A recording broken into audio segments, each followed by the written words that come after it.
Among legendary investors, Peter Lynch occupies a rare position. He is neither a macro theorist nor a crisis prophet. He did not build wealth through leverage, derivatives, or secret information. Instead, he proved something far more unsettling to Wall Street: that ordinary investors, using discipline and observation, can outperform professionals.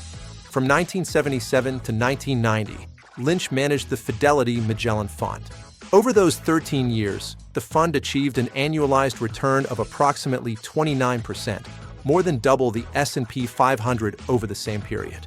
A $10,000 investment at the start of his tenure would have grown to over $280,000 by the time he stepped down. This performance was not the result of a single brilliant trade. It was the outcome of a repeatable system applied consistently, under immense scale, and with full public scrutiny. Peter Lynch's strategy is often summarized with slogans like "invest in what you know." But slogans miss the discipline beneath the simplicity. What follows is a precise examination of how Lynch actually invested, what he meant by his statements, and why his framework remains one of the most misunderstood in modern investing. Peter Lynch was born in 1944 in Newton, Massachusetts. His early exposure to investing came not from wealth, but from necessity. After his father died when Lynch was young, he worked as a caddy at a golf club to help support his family. Many of his early observations about wealth came from watching business leaders discuss companies informally. Lynch studied finance at Boston College and later earned an MBA from the Wharton School. He joined Fidelity Investments in 1969 as an analyst. This was a formative period. The market was volatile. The Nifty 50 growth stocks dominated portfolios, often trading at extreme valuations. Lynch observed that professional investors frequently ignored valuation, relying instead on reputation and momentum. This planted the seeds of his skepticism toward fashionable investing. When Lynch became manager of the Magellan Fund in 1977, it was a modest fund with around $18 million in assets. By 1990, it had grown to over $14 billion, making it one of the largest mutual funds in the world. Peter Lynch's strategy begins with a deceptively simple idea. Stocks represent businesses, and businesses have narratives that can be verified through financial statements.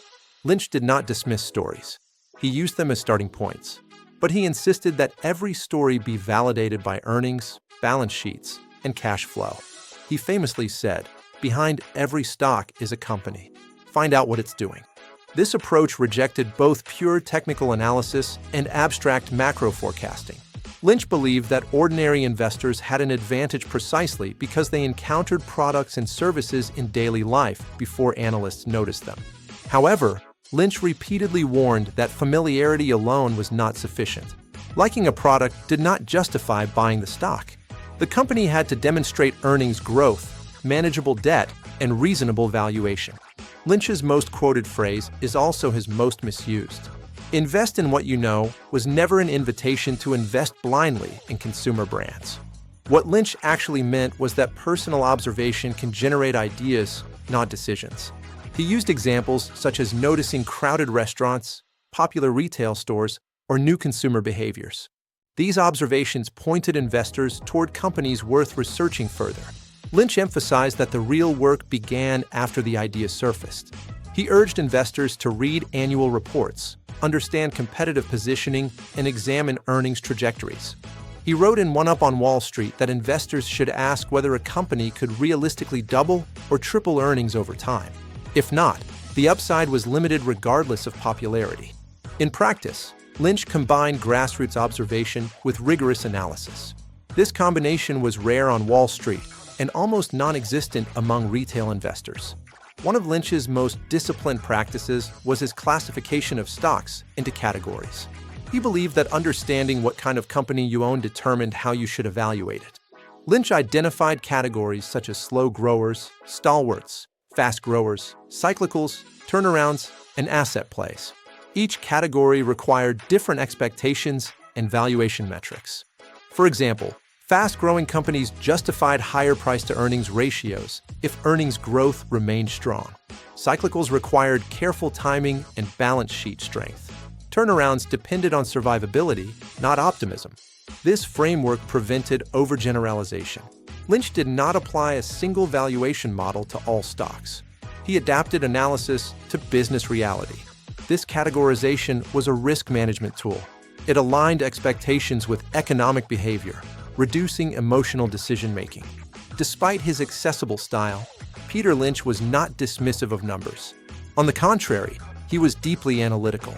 He popularized the PEG ratio, which compares price-to-earnings multiples with earnings growth rates. Lynch argued that a company with a P/E ratio equal to its growth rate was often reasonably valued.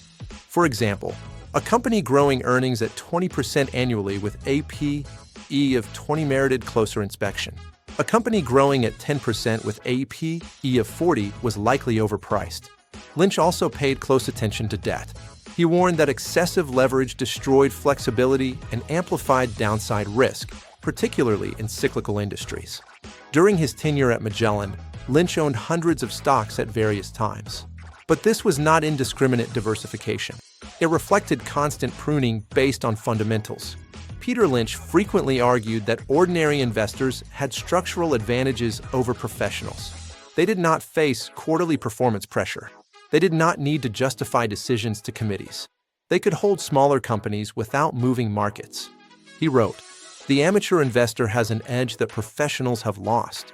However, Lynch also warned that most individuals squander this advantage by trading excessively, chasing tips, or reacting emotionally to price movements. Lynch's strategy required patience. He held many stocks through volatility as long as the business story remained intact. Ironically, many investors in the Magellan Fund underperformed the fund itself because they bought and sold at the wrong times.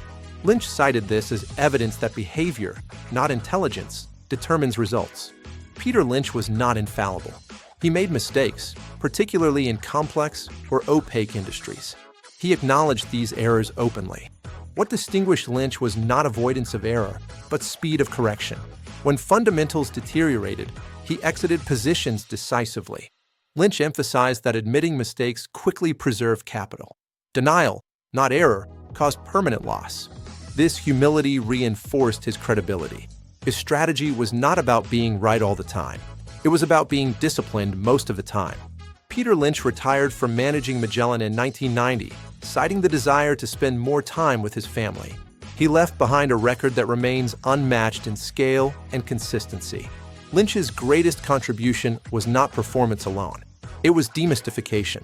He proved that investing need not be exclusive, predictive, or complex.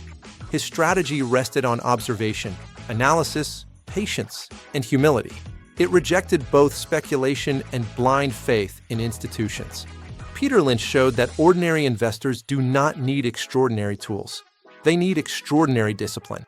In a world dominated by algorithms, leverage, and noise, Lynch's approach remains quietly radical because it insists that understanding businesses still matters. That, ultimately, is Peter Lynch's strategy for ordinary investors.